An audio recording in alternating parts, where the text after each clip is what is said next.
Buenas tardes, estimados compañeros de Finanzas Internacionales.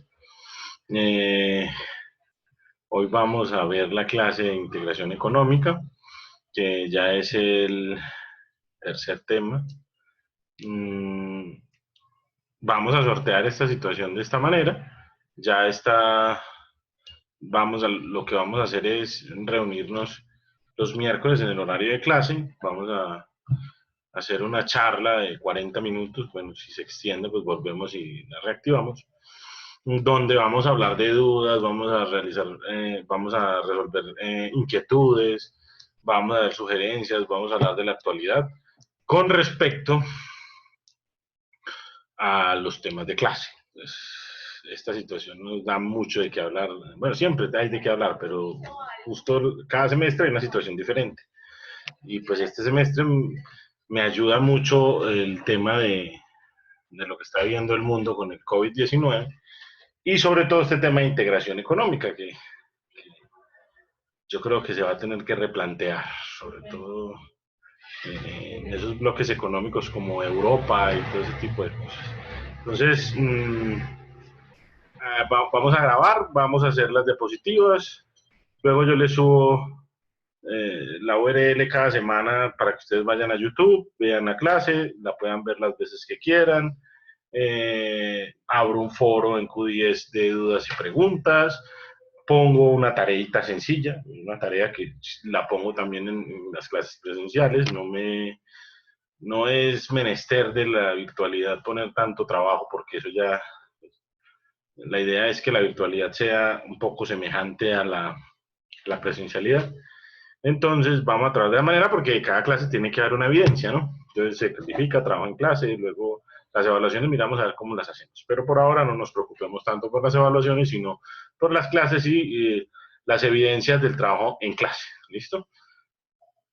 Bueno, muchachos, entonces el tema de hoy es muy importante, sobre todo en las finanzas internacionales, porque nos habla de un tema que se genera a partir de la globalización, que es la integración económica. Entonces, la integración económica tiene un significado que es un proceso mediante el cual dos o más países van eliminando barreras económicas, ojo, que no tiene que ver con lo comercial. Lo que pasa es que lo comercial va dentro de las barreras económicas, de tal forma que las transacciones económicas nacionales y las internacionales tienen cada vez menos diferencias a medida que avanza el proceso de integración. Entonces, aquí habla de lo que vimos en la clase anterior, que es la balanza de pagos. ¿Listo? Donde vemos que son el registro contable, las transacciones entre varios países. Bueno, entonces aquí ya nos vamos un poco más allá, ya nos vamos al tema de integración. Las barreras económicas se van soltando a raíz de la globalización. Ojo, ese tema de globalización viene de muchos siglos atrás. O sea, es que la globalización, precisamente nosotros hablamos el idioma que hablamos por la globalización. Entonces, hablamos español porque vinieron los españoles a conquistarnos, eso es globalización. Y mucho antes de que vinieran a conquistarnos, ellos fueron conquistados. Es más, ellos hablan español o castellano, como quieran llamar, por, por los romanos, ¿no? Los romanos invadieron muchos países en Europa. España fue invadido por los romanos y los romanos hablaban latín, por eso es que el español es una lengua latina, no porque sea América Latina, ¿no? Sino porque viene del latín y es una lengua romance, ¿listo? ¿Qué quiere decir una lengua romance? Una lengua romance es porque viene de Roma, ¿listo? No es que haya un romance entre alguien, no, es porque viene de Roma, ¿listo? Y sencillamente ellos también fueron conquistados por los romanos, por eso hablan español. Esa parte del mundo se llamaba Iberia. la península ibérica, por eso tiene ese nombre. También conquistaron a Francia. Francia no se llamaba Francia en esa época, se llamaba Galia. Los alemanes también fueron conquistados, no se llamaba Alemania, se llamaba Bavaria, por eso, por los bávaros. Entonces, mire que es un montón de, por eso los ingleses también fueron dominados y, y, y ellos hablan inglés, ¿no? Entonces, todas esas lenguas, el inglés, el francés, el alemán, el español, el portugués, son lenguas romances o latinas porque vienen de, de las raíces del latín, que era lo que hablaban los romanos, ¿no? Entonces, mire que la globalización viene desde mucho tiempo atrás. La globalización siempre nos ha generado un proceso mediante el cual dos o más países van eliminando barreras económicas. ¿Listo? Después de eso, pues nos podemos saltar a lo que fue el tiempo de entreguerras, ¿no? La Primera Guerra Mundial, la Segunda Guerra Mundial, que para mí, en mi concepto, pues eso fue una gran guerra porque la Primera Guerra Mundial se terminó por un armisticio, no finalizó en totalidad como finalizó la Segunda Guerra Mundial, ¿no? Que finalizó pues con una rendición de alguien y así fue la cosa. En la Primera Guerra Mundial no, fue un armisticio, usted no me toca, yo no lo toco, pero seguimos con el roce. Así como, por ejemplo, como el armisticio que tienen aún Corea del Sur y Corea del Norte, ¿no? Ellos están en una guerra silenciosa. ¿Qué generó ese gran tiempo entre guerras, la Primera Guerra Mundial y la Segunda Guerra Mundial? Pues un cambio en el mundo, ¿no? Un cambio de fuerzas, un cambio político, un cambio económico, y el mundo dejó de ser el mismo. Entonces, ya ustedes saben que se inició un proceso en Bretton Woods, que se creó la ONU, que se creó el Fondo Monetario, que se creó la OTAN, que se creó, bueno, es más, les voy a colgar las diapositivas de los compañeros que faltaron por exponer para que ustedes también se empapen de esos temas. ¿Listo? Lo que estamos viviendo en la actualidad, pues, es globalización. Si nosotros no fuéramos un mundo globalizado, seguramente los chinos pues hubieran tenido el problema ya y nosotros no hubiésemos recibido aquí viajeros de España, ni de Italia, ni de China tampoco. Entonces la pandemia no se hubiese hecho pandemia, simplemente hubiese sido una epidemia en China y listo. Mm, pero por efectos de globalización también tenemos lo que tenemos ahora mismo y por efectos de globalización nos encontramos en la casa. Listo, entonces mire que vamos eliminando todo ese tipo de barreras. Ya, por ejemplo, ahora tenemos un McDonald's ahí en el corazón de Pereira, en Invico, tenemos Subway en cualquier parte, en Dos Quebradas, en La Pintada, bueno, tenemos un KFC ahí en el corazón también de Pereira, entonces esas son las barreras económicas que se van soltando. Tenemos la Internet, que es el proceso más grande de globalización que ha tenido el mundo, las marcas que usamos, entonces todo ese tipo de cosas es lo que se refiere a la integración económica, listo, y cada vez el mundo está más integrado económicamente, ¿listo? Entonces, el mundo al estar integrado económicamente, pues tiene que surgir de unas modalidades que llevan a esa integración económica, y la integración económica se divide en unos ítems. Por ejemplo, el primero es acuerdo bilateral. ¿Qué es un acuerdo bilateral?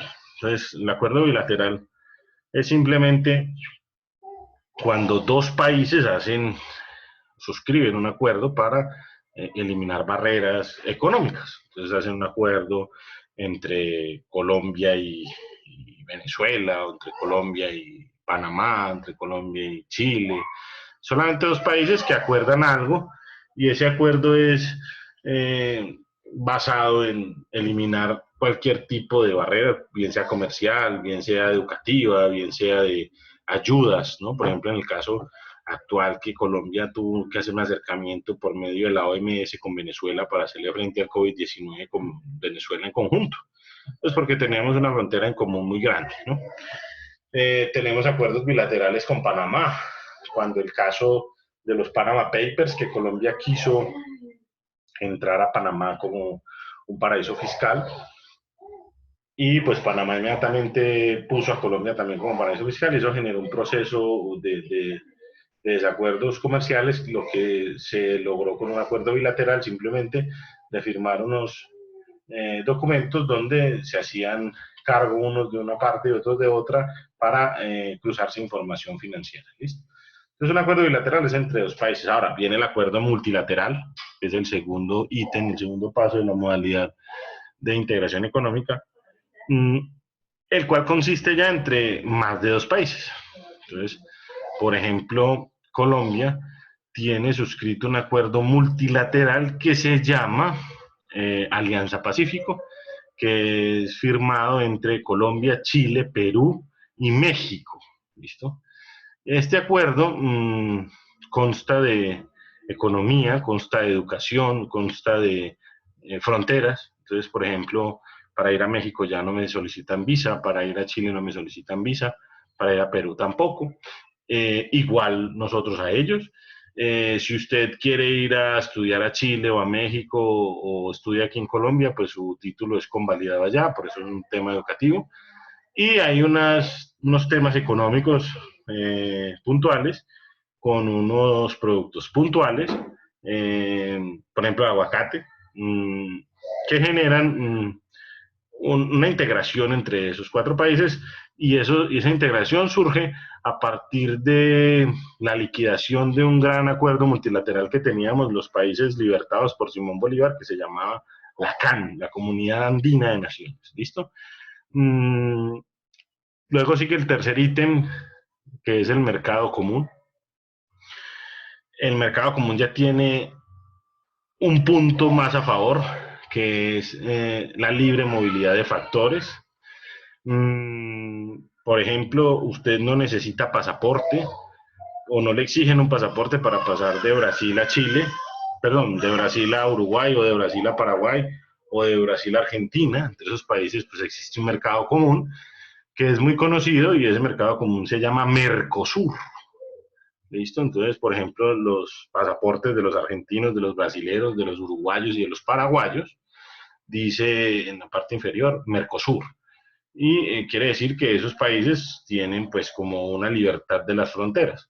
¿Qué sucede con esto? Que eliminamos cada vez barreras económicas y barreras humanas que nosotros mismos planteamos para dividir los países. Entonces el mercado común nos ayuda a ir eliminando eso, aparte pues de los acuerdos educativos, los acuerdos financieros, los acuerdos comerciales. El tema de capital se mueve mucho más rápido. Factores quiere decir factores de producción, trabajo sería el movimiento de humanos, capital pues sería el dinero, y pues la tierra es muy difícil de moverla, ¿no? Pero pues también las materias primas circundan entre esos países que conforman el mercado común del sur o Mercosur. ¿Listo? Mire que vamos escalando, ¿no? El bilateral simplemente son acuerdos puntuales, el multilateral ya es más amplio, entonces tiene más frentes, hasta que se conforma un mercado común. Listo, ahí ya tenemos una armonización de los aranceles, seguramente ya empezamos a hablar de aranceles cero. Bueno, se me escapó algo en acuerdo bilateral. Qué pena haber echado un poco para atrás. El tema puntual del acuerdo bilateral, el ejemplo más claro del acuerdo bilateral son los tratados de libre comercio, ¿no? Por ejemplo, el de Estados Unidos y Colombia, el de Estados Unidos el de Colombia y la Unión Europea, el de Colombia y Japón, el de Colombia y Turquía, ¿no? Entonces, eso es un acuerdo bilateral. Ahora, mercado común es un acuerdo común entre varias naciones y es ya la consolidación de un acuerdo multilateral en función de eliminar la mayor número de barreras. Y la última modalidad ya viene, que es la integración regional, que esta ya es casi que el culmen de las modalidades de la integración económica. Y el ejemplo más claro es la Unión Europea, ¿no? Cuando se habla de integración regional es que no existen fronteras de ninguna clase y que la moneda sea la misma. Eso es la diferencia que hay entre un mercado común y una integración regional, es que la moneda sea la misma. Entonces, el ejemplo clarísimo de una integración regional es la Unión Europea, donde se maneja el euro, donde no tienen fronteras, donde la libre movilidad de los factores se presenta, donde hay un sistema educativo íntegro y que está acordado entre los países que conforman esa unión, y que se conforma ya un sistema de gobierno casi que común. ¿Cuál ha sido el gran problema o el gran talón de Aquiles de la Unión Europea? Generar una constitución política para la Unión Europea. Entonces, desde hace muchos años está votando en los países. Holanda dijo no, España dijo no, Francia dijo no, Alemania dijo no. Ellos simplemente quieren mantener una integración regional, más no conformar casi que un país, porque ya generar una constitución europea sería pasar esos 27 países a un solo país. Entonces, en Europa existe un gobierno que es, por ejemplo, la Comisión Europea, eh, existe el Parlamento Europeo, con eurodiputados y toda la situación, pero pues ellos tienen un poder limitado, ellos no pueden inmiscuirse en las decisiones de los países soberanos, y entonces ese es el talón de Aquiles de esa integración regional. No tienen esa constitución que los hace ya un solo país. Entonces las modalidades de integración económica son acuerdo bilateral, que son entre dos países, acuerdo multilateral, que son entre más países. El mercado común es que ya ese acuerdo bilateral conforma una libre movilidad de factores, y la integración regional es que no existe ningún tipo de barreras para la movilidad de los factores, y existe una moneda común, una moneda única, y se encamina para la generación de una política única. ¿Listo? Entonces, mire que la integración económica viene con unas modalidades. ¿Cuáles son los objetivos de esa integración? Pues aquí la teoría nos dice que es la eliminación de obstáculos al comercio, libre movilidad de bienes, servicios, libre movilidad de factores, lo que ya hablamos anteriormente, políticas comunes en distintos sectores económicos, política arancelaria común para terceros países, como pasa, por ejemplo, la Unión Europea, ¿no? Que ellos tienen una política común, y entonces todo lo que se haga con países que no son de la Comunidad Económica Europea, entonces se hace un acuerdo entre todo el bloque y no país por país. Por ejemplo, Colombia tiene un tratado de libre comercio, no con España, no con Inglaterra, no, Inglaterra ya no se parte de la Unión Europea, no con Alemania, sino con la Unión Europea, o sea, con 27 países, ¿listo? A diferencia de los mercados, de los acuerdos bilaterales o los acuerdos multilaterales, ¿no? Que son específicamente con esos países. El mercado común también tiene esa misma posición, la política arancelaria común. Entonces, por ejemplo, nosotros podemos tener un acuerdo, un tratado de libre comercio con Mercosur, ¿no? Que sería con esos 4 países, y ya las negociaciones con los terceros países se hacen en bloque, no se hacen solos.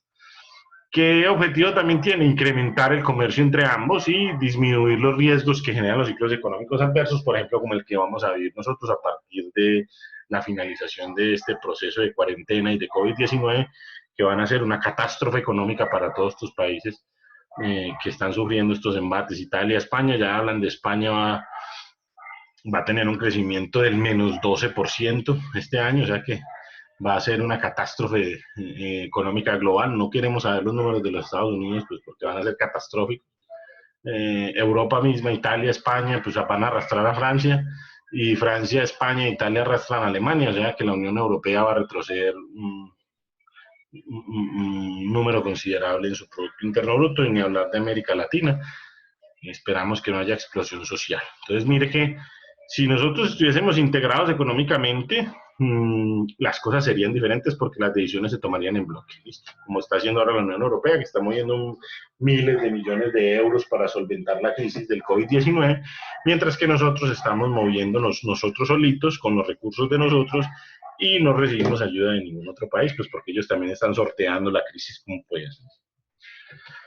Las ventajas, pues, es el aumento de la demanda. Claro, al tener más personas dentro de esos países, pues hay más demanda, por lo tanto hay mejores mercados. Al tener más demanda, pues el aumento de los ingresos o de la renta va a ser mayor. Va a haber mejores indicadores de inflación, porque la competencia es mayor, y recuerden que la libre competencia genera, o la libertad económica genera un poder adquisitivo mayor. Mayor crecimiento económico, y por ende un aumento en la competitividad de esos países. ¿Listo? Luego vienen las desventajas, que es lo que nos está ocurriendo ahora: vulnerabilidad en las empresas. ¿Por qué? Pues porque las empresas que no son capaces de competir con las que vienen dentro de esos países, pues se verán rezagadas.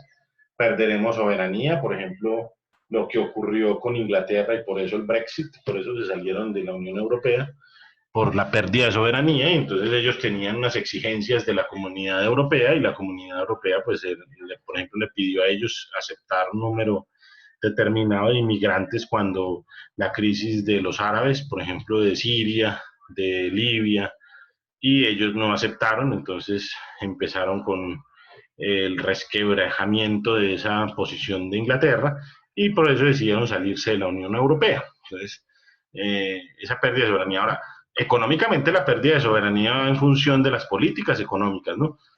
Los países que adoptaron el euro como moneda única tuvieron una pérdida de soberanía a la hora de perder la política monetaria de los países. Entonces ahora solamente se defienden con la política fiscal. Ustedes ya vieron economía, entonces ya entienden qué es política fiscal y política monetaria. Los países tienen dos formas de defenderse económicamente y es, por ejemplo, como lo estamos haciendo nosotros ahora, con política fiscal y con política monetaria. La política fiscal se refiere a lo que hace el gobierno y la política monetaria a lo que hacen los bancos centrales. Entonces nosotros vemos ahora que las artillerías económicas del país se están viendo encaminadas en gasto público, que es lo que está generando el gobierno nacional ahora mismo, dando ayudas en familias en acción, jóvenes en acción, ayudándole a los señores que son de la informalidad y están destinando recursos del Estado. Luego viene el tema impositivo, que seguramente en futuro nos van a aumentar los impuestos en una manera considerable. Y eso es la política fiscal. La política monetaria es lo que hace el Banco Central, en este caso nosotros el Banco de la República, que es mover recursos para solventar y mantener líquido el sistema financiero del país para que no tengamos una crisis peor. Entonces, al nosotros perder soberanía en cuanto a la política monetaria sería que nosotros dependeríamos de una política única a nivel monetario, como le pasa a la Unión Europea, los que están adoptando el euro. De los 27 países solamente hay 12 que tienen esa moneda única, y entonces esos 12 países tienen una única política monetaria que la maneja el Banco Central Europeo. ¿Listo? Y los países solamente se pueden defender con la política fiscal. He ahí el gran problema de España, por ejemplo, y de Italia en estos momentos. Porque si tuviesen la política monetaria, simplemente bajarían tasas, sacarían, devaluarían su moneda e inmediatamente empezarían a paliar la crisis, pero pues no lo pueden hacer, que es lo que estamos haciendo nosotros, ¿no?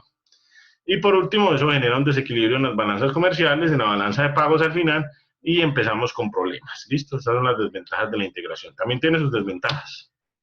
Bueno, la historia de la integración económica ya la hablamos al principio.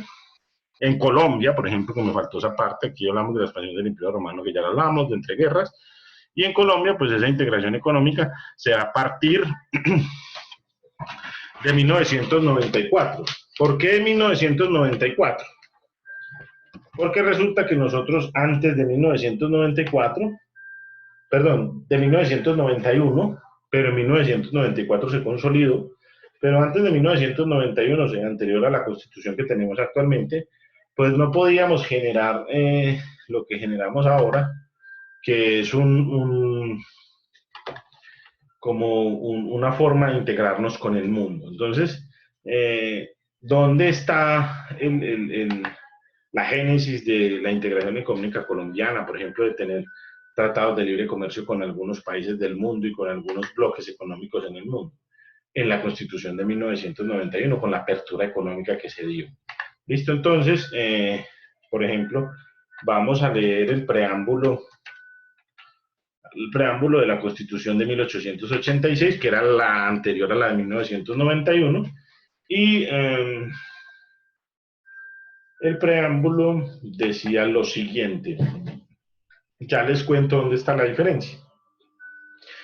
Entonces, el preámbulo de esa Constitución de 1886 reza: en nombre de Dios, fuente suprema de toda autoridad, los delegatarios de los departamentos de Colombia, Antioquia, Bolívar, Boyacá, Cauca, Cundinamarca, Magdalena, Panamá, o sea, nombraron a Panamá, Santander y Tolima, reunidos en Consejo Nacional Constituyente, vista la aprobación que impartieron las municipalidades de Colombia a las bases de constitución expedidas el día 1 de diciembre de 1885, y con el fin de afianzar la unidad nacional y asegurar los bienes de la justicia, la libertad y la paz, hemos venido a decretar como decretamos la siguiente Constitución Política de Colombia. Listo, ahí no hablamos de integración del mundo, ahí hablamos de una unidad nacional, listo, entre departamentos y entre municipios.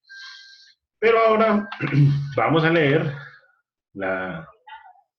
el preámbulo de la Constitución de 1991, pues que es muy diferente, ¿no? Entonces ya nos volvemos un Estado laico, ya empezamos a hablar otro tipo de cosas, ya no tenemos a Panamá, entonces cambia la cosa. Vamos a ver las diferencias que hay entre uno y otro. Entonces dice, preámbulo de la Constitución de 1991. El pueblo de Colombia, en ejercicio de su poder soberano, representado por sus delegatarios a la Asamblea Nacional Constituyentes, aquí ya no dicen que Dios es poder soberano, sino que invocan la protección de Dios.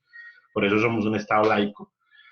Y con el fin de fortalecer la unidad de la nación, también hablamos de unidad, y asegurar a sus integrantes la vida, la convivencia, el trabajo, la justicia, la igualdad, el conocimiento, la libertad y la paz, que esos son los derechos fundamentales que tienen los colombianos, contemplados en la Carta Magna, o sea, en la Constitución, dentro de un marco jurídico, democrático y participativo, que garantice un orden político, económico y social justo, y ojo a lo que viene, comprometido a impulsar la integración de la comunidad latinoamericana, decreta, sanciona y promulga lo siguiente. Entonces empieza la Constitución, título 1, artículo 1, ta, ta, ta. ¿Cuál es la diferencia? Que en la de 1886 no nos hablan de integración regional, no nos hablan nada de economía, sino de simplemente Dios y el poder que tienen eh, los municipios y los departamentos, y aquí ya hablamos de una integración con los otros países, nos dan permiso en el preámbulo, y arrancamos con la integración con Latinoamérica. Entonces firmamos un acuerdo con el G3, la CAN, bueno, tenemos ahí el CARICOM, y luego nos mandan a otros hemisferios del mundo. Entonces mire que nosotros afianzamos eso en 1994, y pues ahora tenemos lo que tenemos, ahora estamos completamente globalizados, tenemos tratados de libre comercio por doquier, tenemos acuerdos bilaterales, multilaterales, no tenemos integración económica ni mercado común porque no nos hemos puesto en marcha con eso, pero tenemos ya un trasegar. Ahora, la globalización es un proceso económico, tecnológico, social y cultural, o sea, hablan de economía, tecnología, sociedad y cultura a gran escala, que consiste en creciente comunicación e interdependencia entre los países del mundo, unificando sus mercados, sociedades y culturas. O sea, hacer un mundo globalizado es hacer un Estado global, donde solamente haya un Estado en todo el mundo. Y lo que tenemos ahora es un Estado-nación, que es lo que pasa en Inglaterra, en la Unión Europea, perdón. Ellos son un conjunto de Estados-nación que conforman un Estado global, pero les falta simplemente la constitución política para ser un Estado global. Y eso es lo que quiere la globalización, tener un solo país, tener una sola política, tener un solo gobierno, pero pues eso es muy complicado. Yo creo que son, con los problemas que tenemos ahora no nos va a llegar a buen término. Ahora, entre globalización e internacionalización hay una diferencia. Ojo lo que dice la internacionalización. Proceso consistente en la eliminación de las barreras al libre comercio y en la expansión del comercio mundial, de forma que las empresas de un país extienden sus actividades a otros países saliendo de su ámbito geográfico natural. La globalización habla de todo y la internacionalización de las empresas. ¿Listo? Y hemos finalizado pues con el tema de